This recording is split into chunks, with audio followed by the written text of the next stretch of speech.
You ever hear a sound that stays with you longer than the pain itself?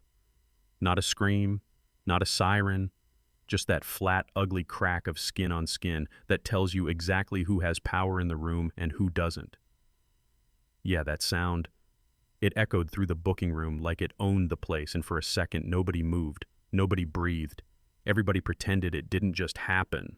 Officer Clay Mercer stood there with that smug half grin, wiping his hand on his uniform like he'd just brushed off dirt, staring down at me while my wrists burned inside plastic cuffs and blood slid down my lip. "You learn to speak when you're spoken to, boy," he said, calm as ordering coffee. And right then I knew this wasn't just about a stop or a mistake or a bad night. It was about reminding me where he thought I belonged. And the crazy part, the part that still messes with my head, he had no idea who my father was or what kind of fire he'd just lit. Yeah, that happened. A couple hours earlier, life was normal in the most boring way. I was walking home through Maple Terrace, that picture-perfect suburb with trimmed hedges and porch cameras on every house hoodie pulled tight because the air had that sharp October bite. Backpack heavy with textbooks, physics, calculus, the kind of stuff people never expect to see when they look at a kid like me. I was late, really late, and my dad had this one rule when he was in town: dinner at 7. Not because he was strict, but because time together was rare, you know what I mean? I kept checking my watch, thinking about how I was going to explain it, maybe soften it by finally telling him about the college acceptance email I'd been hiding. I wanted that moment, that smile. Then I turned the corner and saw the cruiser sitting there like it had been waiting, engine idling, lights off, but watching.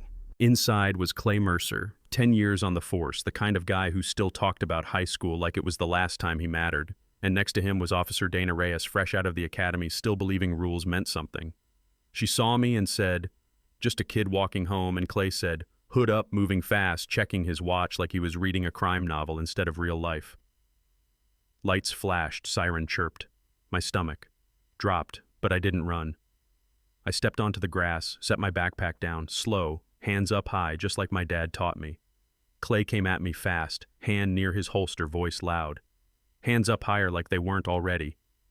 He got close enough that I could smell old coffee on his breath, asked me what I was doing there, told me I didn't belong, laughed when I gave him my address.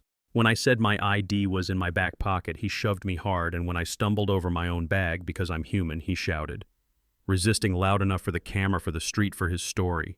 He slammed me onto the hood, twisted my arm, cuffed me tight on purpose, kicked my backpack like it was trash, dumped my books onto wet grass.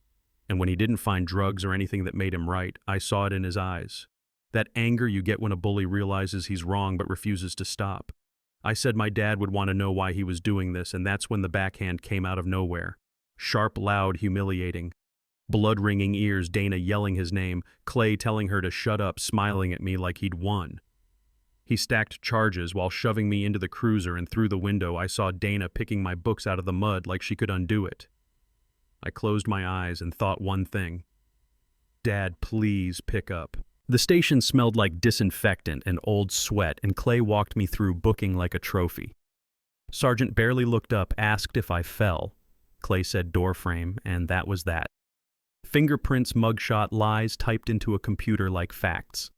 They threw me in a holding cell with a steel bench and a toilet nobody wanted to touch. I asked for my phone call, said it calmly, said it right, and Clay leaned into the bars and told me the phones were broken, that the Constitution stopped at that door. He laughed, high-fived another cop, and walked away like this was just another shift.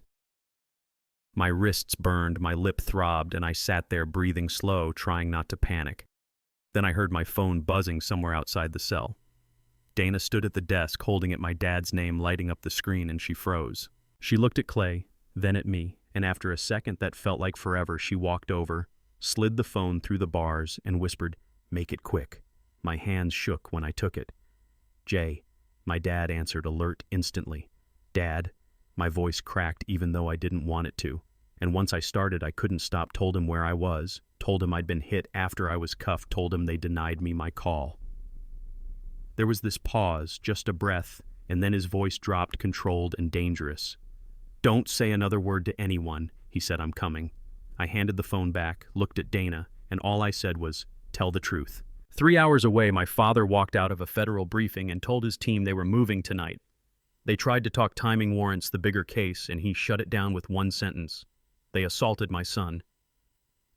Back at the station, Clay was eating a donut feet up, feeling untouchable, when the front doors slammed open hard enough to rattle the walls. My dad walked in wearing a suit that looked like authority, followed by two other agents. He asked for me, calm, steady, and when Clay tried to intimidate him, tried to talk down. My dad looked at his nameplate, reached into his jacket, and flashed a gold badge that changed the air in the room. FBI. Special agent in charge. Clay laughed. At first tried to say it was local, tried to posture, and then my dad made a small circle in the air with his finger. That's when the helicopter thumped overhead, spotlight blasting through the windows, tires screeching outside. The doors didn't open this time, they were breached. Federal agents flooded the place, guns, low voices loud, disarming local cops who suddenly didn't look so confident. Clay froze. An agent stripped his weapon. The captain started yelling about mayors and governors, and my dad told him to call whoever he wanted. It won't change what happens next. My dad came back to the holding cells, and when I heard footsteps, I flinched, expecting another hit. Then I saw him. I don't know how to describe that relief, like your body finally believes you're gonna live. He looked at my cuffs, my lip, my wrists, jaw tightening, and ordered a medic, photos, documentation, water, a chair. He didn't hug me yet. He handled the threat first. Then he walked back into the bullpen, stood in front of Clay Mercer, now cuffed and sweating, and said quietly, "You like hitting kids when they're in chains." Clay tried one last move, said it was my word against his. No cameras. My dad smiled and played the audio Dana had secretly recorded. Clay's own voice. The slap, the insults. You could hear the truth in the room. Clay went pale, started talking about lawyers, about fear, and my dad told them to take him federal general population. Clay panicked, said they'd kill him. And my dad looked back once and said, "You should have thought about that before you touched my son." Months later, I sat in a federal courtroom watching Clay Mercer look smaller than I'd ever seen him. Cheap suit, no swagger eyes on the floor. I took the stand scar on my lip, faded but still there, and told the story the way it happened. No drama, no anger, just truth. The defense tried to make me sound suspicious, tried to say the neighborhood was dangerous, tried to twist compliance into attitude, and I said one thing that shut it down. The only crime that night was what he did to me. The jury saw it. Guilty came back on every count. Civil rights violations, obstruction, conspiracy. The judge talked about badges being shields, not weapons, and Clay didn't look up. Afterward, the government took his pension, his assets tied to dirty money, everything that badge had protected. I went back to school, then college, carrying something heavier than a backpack.